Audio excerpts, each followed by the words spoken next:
Hello my friend, स्वागत है आपका अपने चैनल रॉयल एग्जाम में। मैं शिव मौर्य आज आपके लिए लाया हूं मॉडल पेपर जो कि जारी किया है यूपीएमएसपी ने, यानी कि उत्तर प्रदेश माध्यमिक शिक्षा परिषद ने जारी किया है।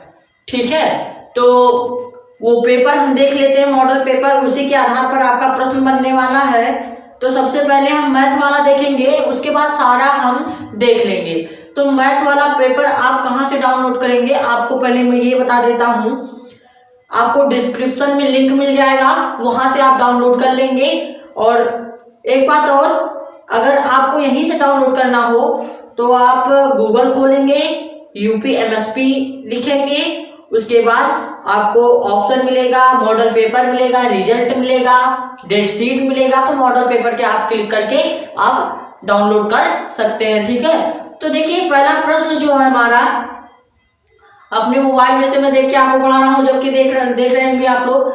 तो पहला प्रश्न जो है हमारा, कह रहा कि निम्नलिखित में कौन सा सहअभाज्य संख्याओं का युग्म है। एक एक नंबर वाले प्रश्न है, छोटा वीडियो रहेगा, 3-4 पार्ट में आपको मैं ये कराऊंगा, जो कि आपको दिक्कत ना हो। आज एक नंबर वाला केवल आज मैं कराऊंगा आप सभी का। तो देख लीजिए पहले कि सहअभाज्य संख्याओं का युग्म पूछ रहा है। ऑप्शन नंबर 1 क्या है, 14-35, और दूसरा क्या है 18-25। पहले आप क्या करेंगे कि पेपर डाउनलोड कर लेंगे, ठीक है, तभी मजा आएगा। 31-93 और 32-62 ये हमारे ऑप्शन में दिया है, और पूछ रहा है हमसे कि सहअभाज्य संख्याओं का युग्म बताइए। तो सहअभाज्य संख्या होता क्या, पहले मैंने अभी हाल ही में मैं बताया हूं कि सहअभाज्य संख्या कहते किसे हैं। सहअभाज्य संख्या वह संख्या होती हैं जिनके ऐसी संख्याओं का युग्म जिनके बीच का गुणनखंड केवल 1 हो। तो देखिए 14 और 32, देखिए इसके बीच में 7 आ रहा है ना, और इसके बीच में 7, ये 7 से विभाज्य है, यानी कि केवल 1 से जो विभाज्य होगा वही होगा, सहअभाज्य संख्याओं का युग्म होगा। तो देखिए एक मिनट, हाँ देखिए, और 18-25 देख लीजिए,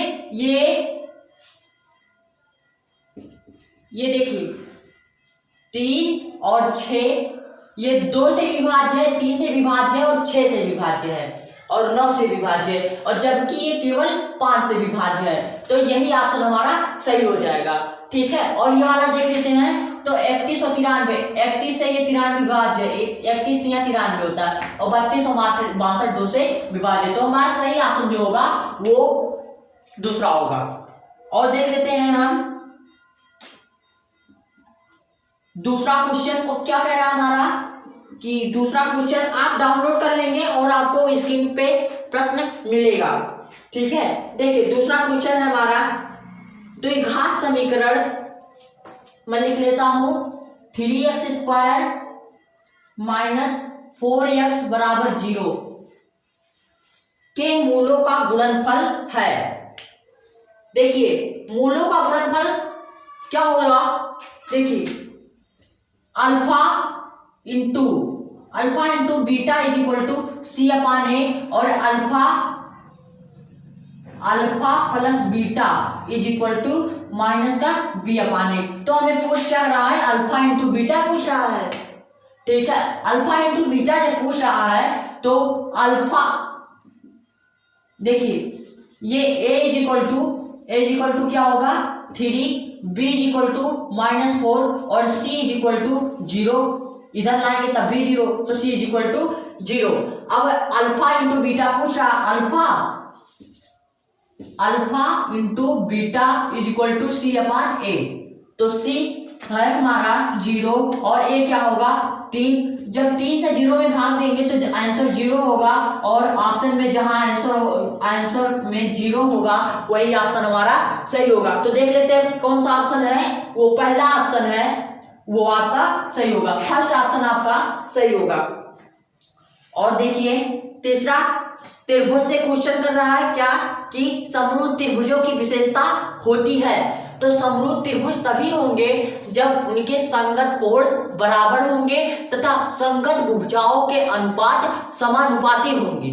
तो ऑप्शन क्या क्या है, उनकी संगत भुजाएं समानुपातिक है, ठीक है, संगत कोण बराबर है, ये भी ठीक है, उपयुक्त में से दोनों, तो आप दोनों में भी पे क्लिक कर देंगे यानी कि टिक कर देंगे, ठीक है, ये हो गया। और चौथा क्वेश्चन क्या है, cos 60 इंटू cos 30 माइनस क्या है sin 60 sin 30। मान रखिए cos 60 का मान होगा 1/2 इंटू cos 30 का मान होगा √3/2 माइनस sin 60 √3/2 और इंटू है इंटू sin 30 1/2, तो 3/4 माइनस √3/4, ये जब घटाएंगे तो आपस में 0 हो जाएगा। और आप कैसे जवाब दे सकते थे, आपको दिख रहा होगा कि cos A, ये cos A के पद में है और ये cos B के पद में है, और ये sin A के पद में है और sin B के पद में है। तो एक बात बताइए कि cos A cos B minus sin A sin B किसका फार्मूला होता है, cos A प्लस B का फार्मूला होता है। तो 60 और 30 90 और sin cos 90 का मान क्या होता है 0। फटाक से आपका आंसर, तो जहां 0 होगा वहां आपका आंसर सही होगा। चलिए, और पांचवा प्रश्न हमसे कर रहा है कि निम्नलिखित में कौन सी केंद्रीय प्रवृत्ति की माप नहीं है। तो केंद्रीय प्रवृत्ति की माप आपको मिलेगा सांख्यिकी के चैप्टर में। और केंद्रीय प्रवृत्ति की माप क्या होगी, देखिए, केंद्रीय प्रवृत्ति की माप माध्य, माध्यक और बहुलक, ठीक है, माध्य, माध्यक, बहुलक होता है। और इसके अलावा और कोई अगर होगा केंद्रीय प्रवृत्ति में तो वो नहीं होगा। ऑप्शन में है माध्य, दूसरा बहुलक, ये भी दोनों ठीक है, तीसरा माध्यिका और चौथा दिया मानक विचलन। तो मानक विचलन वाला ऑप्शन सही है, ये केंद्रीय प्रवृत्ति की माप नहीं है। दो बिंदुओं के निर्देशांक, 4 वाला प्रश्न है, दो बिंदुओं के निर्देशांक -8,0 तथा 0,-8 है। इन बिंदुओं से बने रेखाखंड के मध्य बिंदु के निर्देशांक ज्ञात कीजिए। तो देखिए, ये बहुत अच्छा क्वेश्चन है, किससे है, निर्देशांक ज्यामिति से है। मैं इसे मिटा देता हूं। देखिए, मॉडल पेपर आप जब कर लेंगे तो आपको एक अंदर से कॉन्फिडेंस आ जाएगा कि मैं पेपर में बैठूंगा तो कर लूंगा। बस मॉडल पेपर सॉल्व करने का यही फायदा है, ठीक है। तो देखिए क्या क्या है ऑप्शन में, वो कोऑर्डिनेट -8,0 और 0,-8। चलिए, ये कोई रेखा, ये A, ये B, और ये क्या है -8,0 और 0,-, ये हो गया। और इसके बीच का मध्य बिंदु कह रहा है, तो क्या होगा C, यही हमें ज्ञात करना है, ठीक है। तो एक बात बताइए, ये जब मध्य बिंदु करा तो m1 और m2 के पद में या mn, m और n के पदों में विभाजित करेगा इसे। और जब मध्य बिंदु कर रहा है तो ये 1 हो जाएगा, ये भी 1 हो जाएगा। m = 1, n = n। अब हम विभाजन सूत्र से इसे ज्ञात कर लेंगे। m1x2 प्लस m2x1, ये m2 क्या मान लीजिए, m2x1 अपान m1 प्लस m2, ये हो गया x के लिए। और y के लिए क्या होगा, m1y2 प्लस m2y1 अपान m1 प्लस m2। चलिए, ये x1y1 और ये x2y2। तो x1 क्या है, पहले x2 देखेंगे। तो 1 इंटू 0, 1 m का मान 1 और m2 का मान भी 1, तो m का मान 1 और x2 का मान 0, ये हो गया प्लस m2 का क्या मान है, m2 का 1 होगा और x2 का क्या मान है, x1 का मान क्या है, माइनस का ये हो जाएगा अपान m1 m2 2 हो जाएगा, और ये क्या होगा, ऐसे ही m1 y2 minus 8 into 1 plus, और ये क्या है, m2 क्या है, 1 इंटू 0 अपान m1 प्लस m2, ये 2 होगा यहाँ पे। चलिए सॉल्व करते हैं, ये हो जाएगा क्या 0, ये हो जाएगा -8 कामा अपान 2 कॉमा -8, ये भी हो जाएगा, और इसका -4 आ जाएगा, यही हमारा आंसर होगा। -4 वाला इज द करेक्ट आंसर। ठीक है, तो इसी के साथ अपना बहुविकल्पीय प्रश्न समाप्त होता हुआ, और आप खुद को जांचेंगे कि मैं कितना सही था।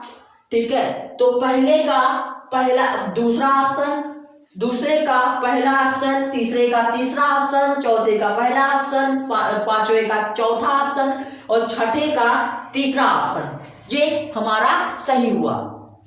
ठीक है, अब हम कहाँ पहुंचेंगे, सभी खंड कीजिए, वो भी एक नंबर का है, इसमें भी 4 प्रश्न हैं, ये हम देख लेते हैं। तो देखिए, अभी मैं यशवी सर ने बताया कि उन्होंने कम्युनिटी में टैब में सवाल डाला था और कुछ भागीदार साहब लोग उसे बताए थे, तो अभी उनका नाम भी मैं लूंगा और उस प्रश्न का हल भी मैं बताऊंगा, और उनसे निवेदन है कि वो हमारे चैनल को आगे बढ़ाएं, मदद करें। और इसी के साथ हमारा पहला ऑप्शन है सभी खंड कीजिए में से, दूसरे में से पहला ऑप्शन जो है द्विघात समीकरण 2x² -4x + 3 = 0 का विभक्तिकर ज्ञात कीजिए और फिर मूलों की प्रकृति बताइए। ये देखिए, इसमें 2 सवाल हैं, आधा नंबर का है, तो अगर केवल d = बताएंगे वही विभक्तिकर होता है, तो d केवल बताएंगे तो आपको आधा नंबर मिलेगा, और मूलों की प्रकृति भी बताएंगे तो आपको पूरा 1 नंबर मिल जाएगा। तो देखिए, d = क्या होता है, b² - 4ac। ठीक है, ये, और हम a = 2, b = -4 और c = 3 करिए।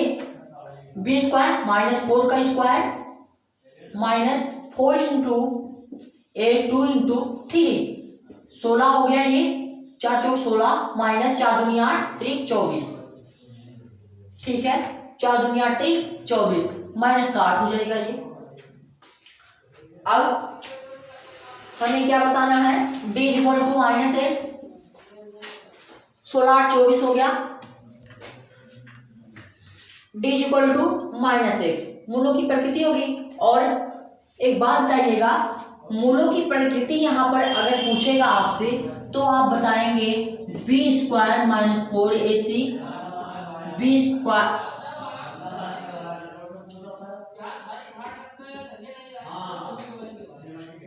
और b² - 4ac बराबर, ये 3 कंडीशन होते हैं हमारे। तो देखिए, ये कंडीशन होगा तो वास्तविक मूल होंगे, वास्तविक मूल होंगे, और ये 2 काल्पनिक मूल होंगे, काल्पनिक।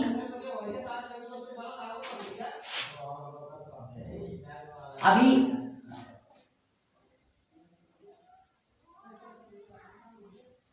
दो काल्पनिक मूल होंगे, और ये जो होगा दो समान वास्तविक मूल होंगे। इसमें 2 3 आ सकता था, इसमें माइनस का आएगा, माइनस का आयोटा के रूप में आ जाएगा, और दो समान वास्तविक मूल यानी कि दोनों मूल बराबर आएंगे, यानी कि 8 आया माइनस का, तो दूसरा भी माइनस का 8 ही आएगा। ठीक है, ये हो जाएगा। तो मूलों की प्रकृति में आप ये वाला लिख देंगे, तो ये हो जाएगा हमारा मूल का प्रकृति। इसी के साथ हमारा मुझे आपको मिलते हैं 1 नंबर। और दूसरा क्वेश्चन जो है 15 cot A बराबर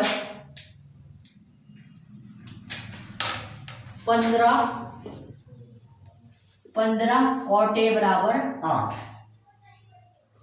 हो तो sin A and cos A, sin A sec A का मान बताइए।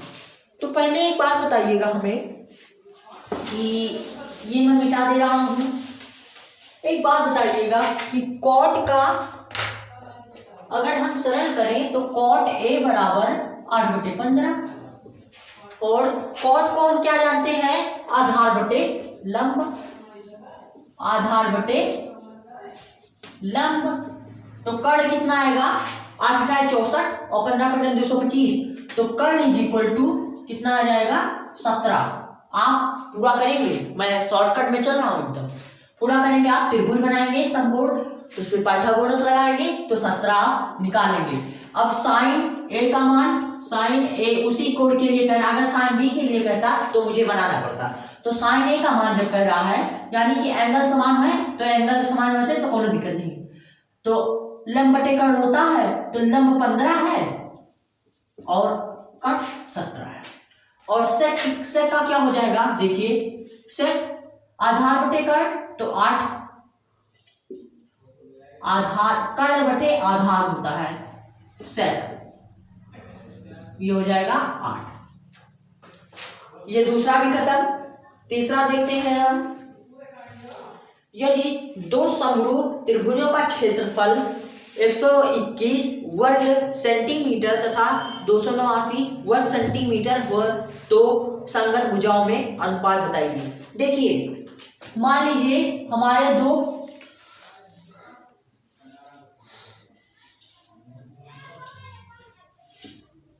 त्रिभुज हैं, ये ए, ये बी, ये सी, ठीक है, ये पी क्यू आर, और ये ऑलरेडी कह रहा है ए बी सी समरूप त्रिभुज पी क्यू आर। ठीक, जब ये कह रहा है तो, और ये भी कह रहा है कि area of A B C upon area of त्रिभुज P Q R is equal to 121 बटे 289,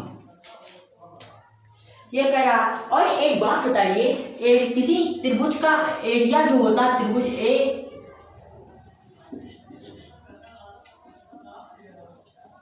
आप थ्योरम में क्या पढ़े हैं कि A B upon P Q का square, A C upon P R का स्क्वायर और B C upon P Q R का स्क्वायर, यही होता है। तो हम एक साइड लिख देते हैं ए बी अपान क्या, पी क्यू का स्क्वायर।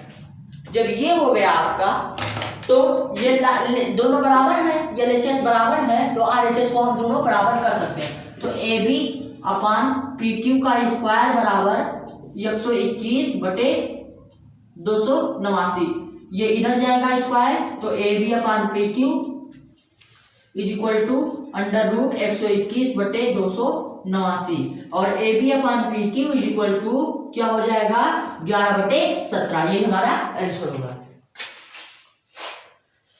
ठीक है, और एक क्वेश्चन और बचेगा, यही करवा के मैं विराम लूंगा और आगे देखा जाएगा। तो एक क्वेश्चन बहुत अच्छा क्वेश्चन है सांख्यिकी का, जो कि आप सभी को नहीं पता होगा मेरे हिसाब से, और मुझे भी नहीं पता था, मैं भी ध्यान दिया तब जाके पता चला। देखिए ये कह रहा है कि पहले क्वालिटी देखेंगे कि सवाल कितने नंबर का है। सवाल पूछ रहा है 1 नंबर का, और इसी के साथ सवाल जो है हमारा यदि किसी बंटन का माध्य 16 है और बहुलक 13 है तो बंटन की माध्यिका ज्ञात कीजिए। ठीक है, माध्यिका ज्ञात करना। तो आप क्या वर्ग अंतराल बनाएंगे, इसमें कैसे बनाएंगे? तो इसके लिए एक निजी फार्मूला होता है, अगर आपको पता है तो कमेंट में कमेंट कीजिए। और इसके बीच देखिए, इन तीनों के बीच एक संबंध होता है बहुलक। बहुलक बराबर 3 इंटू माध्यिका, माध्यिका माइनस 2 इंटू माध्य। क्या पता था आपको?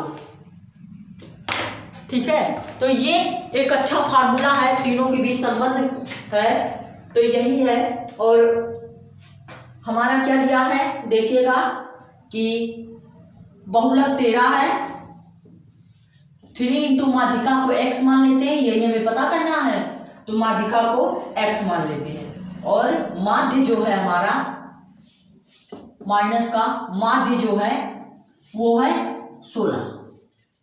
चलिए 13 is equal to 3 into 3x कर लेते हैं हम सीधा, 3x माइनस 32 इधर लाएंगे तो ये हो जाएगा 45, इधर आएगा 45 हो जाएगा ना। देखिए 32 और 3 35 10, 45 is equal to 3x, x is equal to 15। ठीक है, अब देखिए अगर आपको पुष्टि करना हो कि मेरा 15 आंसर सही है कि नहीं, तो यहाँ पे रखिए बहुलक का मान 13 है और यक्स का मान आ गया तो 45 माइनस 16 दूनी 32, 13 बराबर, इसमें से जब घटाएंगे तो ये भी 13 बच जाएगा, यानी कि हमारा आंसर एकदम मस्त है, फर्स्ट क्लास है। ठीक है, तो इसी के साथ ये 1 नंबर वाले प्रश्न हो गए, आगे वाले में 2 नंबर वाले प्रश्न हम करेंगे। और आपसे निवेदन है कि आप प्लीज इसे डाउनलोड कर लीजिएगा, क्योंकि बहुत ही अच्छा मॉडल पेपर है। अगर आप इस मॉडल पेपर को सॉल्व कर लेते हैं तो मेरे हिसाब से आपका 40% 50% नंबर फिक्स हो जाएगा। ठीक है, तो इसी के साथ मैं विराम लेता हूँ, मिलते हैं आपसे अगले वीडियो में। और हाँ, आपके लिए एक सरप्राइज वीडियो है कि मैं मैथ लाने वाला हूँ और मैथ को सॉल्व कराऊंगा। ठीक है, एसएसटी में जो प्रश्न आते हैं बहुत कठिन हो जाते हैं लगभग बच्चों को, बहुत बच्चे तो उसे करने के लिए अंधे भी बन जाते हैं, वो दृश्य बाधित वाला प्रश्न मार के चले आते हैं। तो डरना नहीं है किसी से जब तक शिव मौर्य है। ठीक है, आज और इसी के साथ मैं विराम लेता हूँ। लाइक कीजिएगा, सब्सक्राइब कीजिएगा, शेयर करना ना भूलिएगा। थैंक यू, जय हिंद।